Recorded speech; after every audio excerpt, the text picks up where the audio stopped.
ফাল্গুন উপলক্ষে আসছি আর কি। আর ফার্স্ট টাইম আসা হয়েছে শাড়ি পরে, তো ভালোই লাগতেছে খুবই। আমার কাছে সবচেয়ে পছন্দ গোলাপ। আসলে ফুল খুব সুন্দর একটি জিনিস, আসলে এটা উপহার পেলে যে কেউই খুশি হয়ে যাবে। সব মেয়েরাই হয়তো ফুল খুব পছন্দ করে, বাট আমি এখন পর্যন্ত কখনো ফুল উপহার পাই নাই।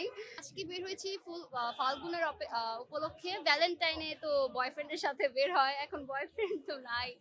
আর এমনি তো ভ্যালেন্টাইনটা কখনো সেলিব্রেট করা হয় না, ফাল্গুনটাই সেলিব্রেট করা হয়। মোটামুটি ভালো হওয়ার কথা ছিল, কিন্তু ভালো হইতেছে না। বেচা কিনা প্রতি বছর যেরকম হয় এই বছর অতটা ভালো না, আর ফুলের দামও কম।